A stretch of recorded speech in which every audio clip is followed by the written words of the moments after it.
President Biden is following through on one of his biggest campaign promises to begin addressing climate change in his first 100 days in office. Early in his campaign, Mr. Biden faced tough questions from Senator Sanders and Congresswoman Ocasio-Cortez about his plan to combat climate change and was criticized for his stance on fracking. But President Biden has quickly rejoined the Paris Agreement and revoked the permit to allow construction on the Keystone XL pipeline. The executive orders the president signed today include suspending oil and gas leasing on federal land, doubling offshore wind production, elevating climate change to a national security consideration, and establishing a White House office dedicated to the issue. It's a whole-of-government approach. Put climate change at the center of our domestic, national security, and foreign policy.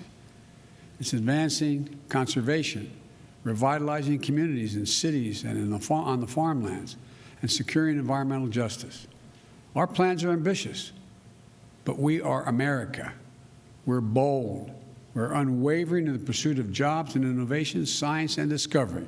We can do this. We must do this, and we will do this.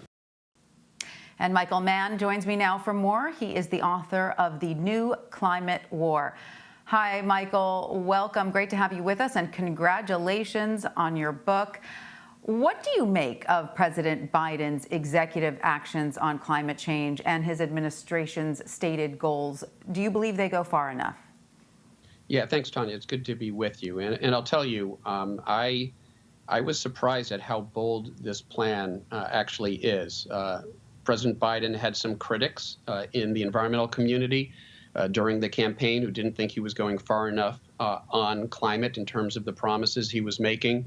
I think he's probably satisfied those critics with this climate plan because it really does incorporate bold climate action across every sector of American society, really using every single agency of the government and every appointment to tackle the climate crisis. So you're hopeful on this because, you reference former President Trump's administration in your book, especially the wedge that he managed to drive between climate activists and sow doubt in the minds of people who are, not sure about climate change. How much do you believe the former president set us back in the fight for combating climate change? And how do you see President Biden correcting some of those false narratives? For instance, the ones that, attacking climate change will mean losing jobs, when the Biden administration is positing actually attacking climate change means creating jobs, just different kinds of jobs. Yeah, that's absolutely right. Again, there were some critics even in the environmental community who, for example, want to see a very expansive climate plan, a Green New Deal-like climate plan. And frankly, in a divided Congress, a 50-50 Senate, it may be very difficult to see that sort of legislation pass Congress. But what Joe Biden has done is basically go as far as one could go through executive actions to implementing something that looks a lot like the Green New Deal. And one of the things I really like about this plan, it does recognize that there are folks who may tend to get left behind when we undergo a transition away from our current energy systems towards a renewable energy economy. And so there are very tangible efforts that are outlined in this plan to make sure that we help out those communities through retraining programs and through assistance so that they don't get left behind as we make this necessary transition away from our reliance and burning of fossil fuels. Absolutely. And, Michael, you also spend a lot of time in your book framing what it is that we're facing. You call it a a climate war, to be clear that this is how serious it is, right? And also you frame this idea of personal responsibility versus corporate responsibility and how the American people have kind of been fed a story since the 70s when the environmental movement sort of took root, that our personal actions are enough to combat climate change, when really that's a dangerous narrative, correct? Can you explain why that is?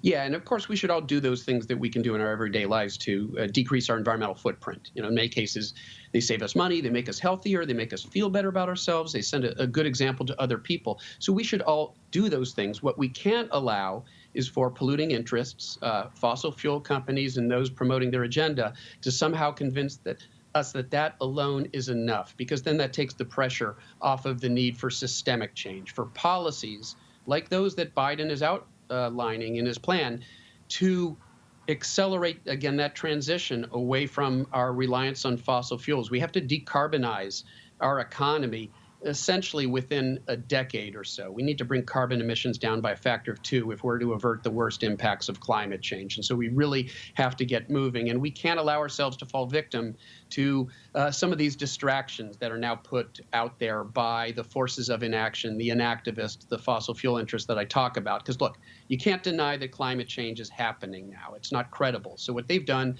is they've turned to other tactics, like convincing us that it's just personal action, or by dividing us and getting us fighting with each other about the details of climate policy so that we don't represent a united front demanding action. We're so close to solving this problem now, we can't allow ourselves to fall victim to these delay tactics.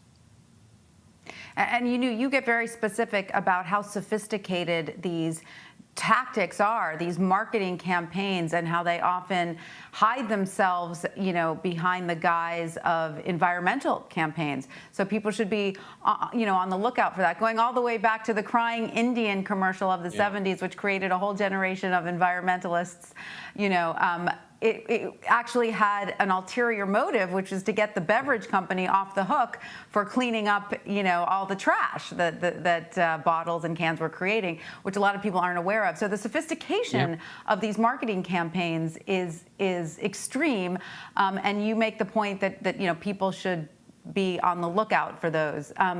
You also make a very good point, which is against this idea of doom and gloom, right? It's not too late to make a difference. And when people start to feel like it's too late and you throw your hands up in the air, that is certainly not helpful, correct? Yeah, absolutely. In fact, that's one of the great threats now, ironically, to climate action.